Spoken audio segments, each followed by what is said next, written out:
Assalamualaikum semua. Bertemu kembali kita dalam PDBR Bahasa Melayu tahun 2. Tema kebudayaan kita, unit 12, amalan baik.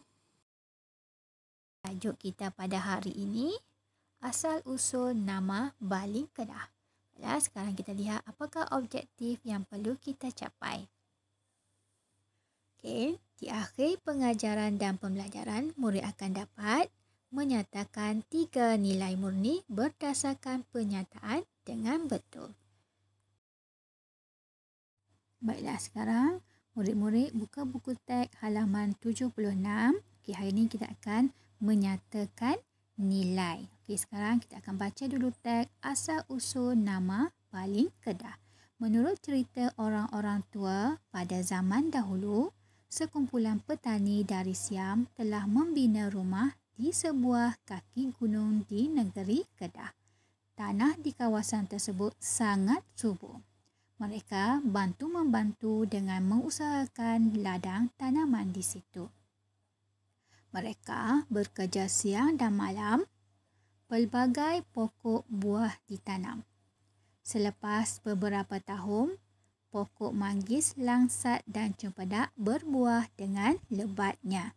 Tiba-tiba sekawan kera datang lalu makan buah-buahan di ladang tersebut. Para petani berusaha dengan pelbagai cara untuk menghalau kera-kera itu.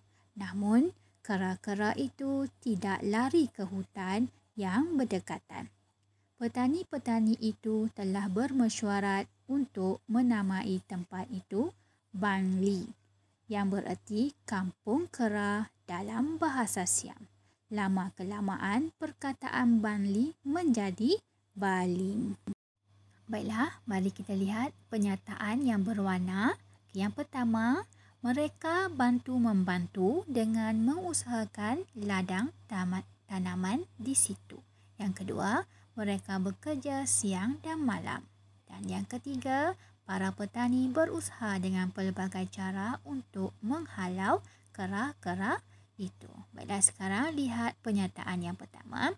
Mereka bantu-membantu dengan mengusahakan ladang tanaman di situ.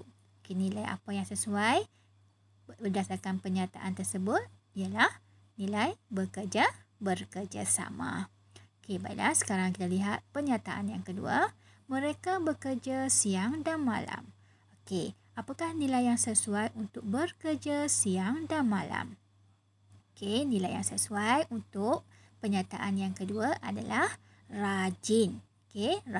Rajin. Sekarang kita lihat untuk penyataan yang ketiga.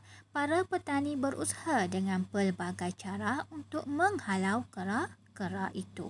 Nilai apakah yang sesuai berdasarkan penyataan yang ketiga? Ya, betul. Tekun berusaha. Baiklah anak-anak, cikgu harap kamu dapat memahami penerangan yang diberikan sebentar tadi.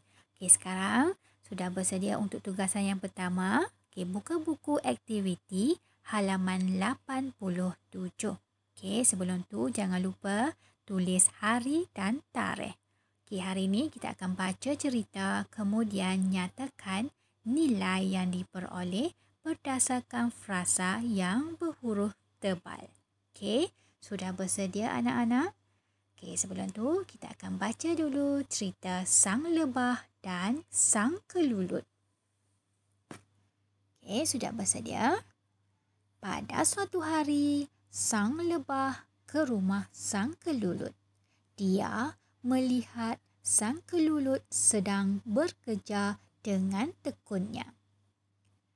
Hai Sang Kelulut, kecilnya sayap kamu. Kamu tentu kalah jika berlumba terbang dengan aku, kata Sang Lebah dengan sinisnya. Belum tentu kamu menang. Esok kita berlumba. Tebuan boleh menjadi pengadilnya, kata Sang Kelulut. Keesokan harinya, pertandingan diadakan. Sang Lebah terlanggar pokok kerana dia terbang terlalu laju. Sang Kelulut yang berada di belakang terus terbang ke arah sang lebah. Sang kelulut mengangkat sang lebah lalu terbang ke arah tali garisan penamat. Sejak hari itu, sang lebah tidak sombong lagi. Baiklah, lihat pernyataan yang pertama. Sedang bekerja dengan tekunnya. Apakah nilai yang sesuai dengan bekerja dengan tekunnya? Di sini cikgu berikan contoh yang pertama, iaitu nilai rajin. Sekarang lihat pada frasa yang kedua, esok kita berlumba. Nilai apakah yang sesuai untuk esok kita berlumba? Bila kita mengajak seseorang untuk berlumba, nilai berani. Untuk yang ketiga, frasa yang ketiga, tebuan boleh menjadi pengadilnya. Tebuan boleh menjadi pengadilnya.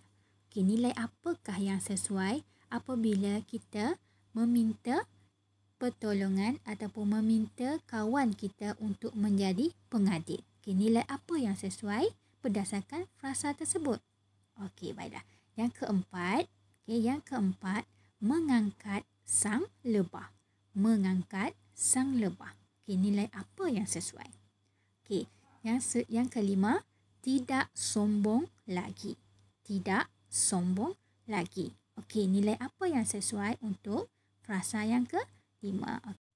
Baiklah, anak-anak, sekarang tugasan kamu lengkapkan tempat kosong dengan nilai yang sesuai berdasarkan frasa 3, 4 dan 5.